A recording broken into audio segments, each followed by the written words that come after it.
അനധികൃത കുടിയേറ്റക്കാരെ ജനസംഖ്യാ കണക്കെടുപ്പിൽ നിന്ന് ഒഴിവാക്കാനുള്ള അമേരിക്കൻ പ്രസിഡന്റ് ഡൊണാൾഡ് ട്രംപിന്റെ വിവാദപരമായ തീരുമാനം രാജ്യത്തിന്റെ ഭരണഘടനാപരമായ തത്വങ്ങളെയും ദശാബ്ദങ്ങളായുള്ള കീഴ്വഴക്കങ്ങളെയും ചോദ്യം ചെയ്യുന്ന ഒന്നാണ്. ഈ നീക്കം അമേരിക്കയുടെ രാഷ്ട്രീയ ഭാവിയെയും സാമൂഹിക ഘടനയും ദൂരവ്യാപകമായി സ്വാധീനിക്കാനുള്ള സാധ്യതയുണ്ടെന്നും അന്താരാഷ്ട്ര മാധ്യമങ്ങൾ ചൂണ്ടിക്കാണിക്കുന്നു. ട്രംപിന്റെ നിർദ്ദേശപ്രകാരം അടുത്ത സെൻസസ് നടത്തുമ്പോൾ അനധികൃത കുടിയേറ്റക്കാരെ കണക്കെടുപ്പിൽ നിന്ന് ഒഴിവാക്കി ഒരു പുതിയ റിപ്പോർട്ട് തയ്യാറാക്കണം. ഇത് അമേരിക്കൻ ഭരണഘടനയുടെ അടിസ്ഥാന തത്വങ്ങൾക്ക് വിരുദ്ധമാണ്. കാരണം ഭരണഘടന അനുസരിച്ച് പൗരത്വ ഭേദമന്യേ രാജ്യത്ത് താമസിക്കുന്ന എല്ലാ വ്യക്തികളെയും ഉൾപ്പെടുത്തിയാണ് ഓരോ 10 വർഷം കൂടുമ്പോഴും സെൻസസ് നടത്തേണ്ടത്. ഈ കണക്കെടുപ്പ് 3 പ്രധാന കാര്യങ്ങൾക്കാണ് ഉപയോഗിക്കുന്നത്. അമേരിക്കൻ ഹൗസ് ഓഫ് റെപ്രസെന്റേറ്റീവ്സിൽ ഓരോ സംസ്ഥാനത്തിനും എത്ര സീറ്റുകൾ വേണമെന്ന് തീരുമാനിക്കുന്നത് ഈ കണക്കെടുപ്പിന്റെ അടിസ്ഥാനത്തിലാണ്. ജനസംഖ്യ കൂടിയ സംസ്ഥാനങ്ങൾക്ക് കൂടുതൽ സീറ്റുകൾ ലഭിക്കും. പ്രസിഡന്റ് തിരഞ്ഞെടുപ്പിൽ ഓരോ സംസ്ഥാനത്തിലും ലഭിക്കുന്ന ഇലക്ടറൽ കോളേജ് വോട്ടുകളുടെ എണ്ണം ആ സംസ്ഥാനത്തിലെ കോൺഗ്രഷണൽ സീറ്റുകളുടെ 2 സെനറ്റർമാരുടെയും എണ്ണത്തിന് തുല്യമാണ്. വിദ്യാഭ്യാസം, ആരോഗ്യം, ഗതാഗതം, ഭവനം തുടങ്ങി വിവിധ മേഖലകളിലേക്കുള്ള കോടിക്കണക്കിന് ഡോളറിന്റെ ഫെഡറൽ ഫണ്ടുകൾ ജനസംഖ്യ ആനുപാതികമായിട്ടാണ് വിതരണം ചെയ്യുന്നത്. ട്രംപിന്റെ ഈ നീക്കം ഈ 3 ഘടകങ്ങളെയും നേരിട്ട് ബാധിക്കും. അനധികൃത കുടിയേറ്റക്കാരെ ഒഴിവാക്കുന്നത് അമേരിക്കയുടെ രാഷ്ട്രീയ ഭൂപടം തന്നെ മാറ്റി എഴുതാനുള്ള സാധ്യതയുമുണ്ട്.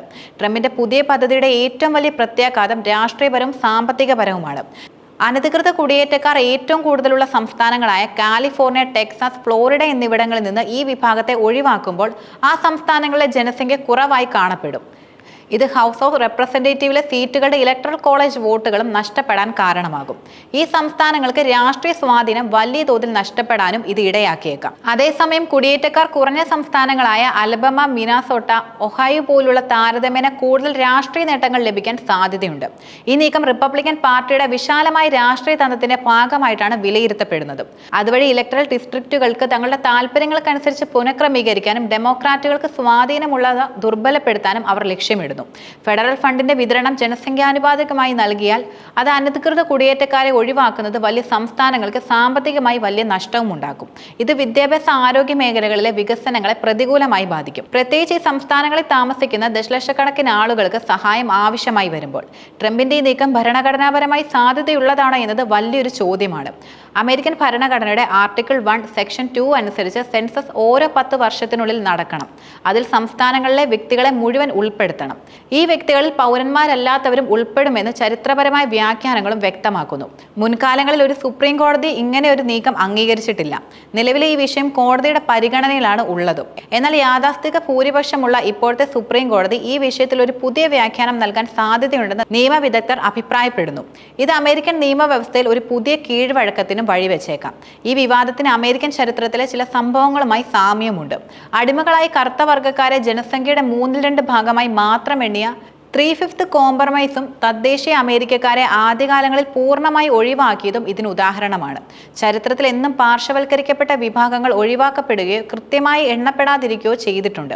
ട്രംപിന്റെ പുതിയ നീക്കം ആ ചരിത്രം ആവർത്തിക്കുമോ എന്ന് പലരും ഭയപ്പെടുന്നു. രാഷ്ട്രീയപരമായും സാമ്പത്തികപരമായും പ്രത്യാഘാതങ്ങൾക്കപ്പുറം ട്രംപിന്റെ നീക്കത്തിന് ആഴത്തിനുള്ള സാമൂഹ്യ പ്രത്യാഘാതങ്ങളാണുള്ളത്. അനധികൃത കുടിയേറ്റക്കാർ അമേരിക്കൻ സമൂഹത്തിന് വലിയ സാമ്പത്തിക സംഭാവനകൾ നൽകുന്നുമുണ്ട്. കണക്കുകൾ അനുസരിച്ച് അവർ ഏകദേശം $100 ബില്യൺ വാർഷിക നികുതിയായി അടയ്ക്കുന്നു. ഇതിൽ $30 ബില്യൺ സോഷ്യൽ സെക്യൂരിറ്റി, മെഡിക്കെയർ പോലുള്ള പദ്ധതികളിലേക്കാണ് പോകുന്നത്. എന്നാൽ ഈ പദ്ധതികളുടെ ആനുകൂല്യങ്ങൾ പലപ്പോഴും അവർക്ക് ലഭിക്കുന്നില്ല. അവരെ സെൻസസിൽ നിന്നും ഒഴിവാക്കുന്നത് അവരുടെ ഈ സാമ്പത്തികവും സാമൂഹികമായ സംഭാവനകളെ പൂർണ്ണമായി മായ്ച്ചു കളയുന്നതിന് തുല്യമാകും. മാത്രമല്ല, ഈ നീക്കം കുടിയേറ്റക്കാർക്കിടയിൽ ഭയവും അരക്ഷിതാവസ്ഥയും വർദ്ധിപ്പിക്കുകയും ചെയ്യും. കണക്കെടുപ്പിൽ നിന്ന് ഒഴിവാക്കപ്പെടുന്നത് ഒരു രാജ്യത്തിന്റെ ഔദ്യോഗിക രേഖകളിൽ നിന്ന് വ്യക്തികളെ മായ്ച്ചു കളയുന്നതിന് തുല്യമാണ്. ഇത് അവരുടെ സാന്നിധ്യം നിഷേധിക്കാനും അവരുടെ അടിസ്ഥാന മനുഷ്യാവകാശങ്ങൾ പോലും നിഷേധിക്കപ്പെടാനും കാരണമായേക്കാം.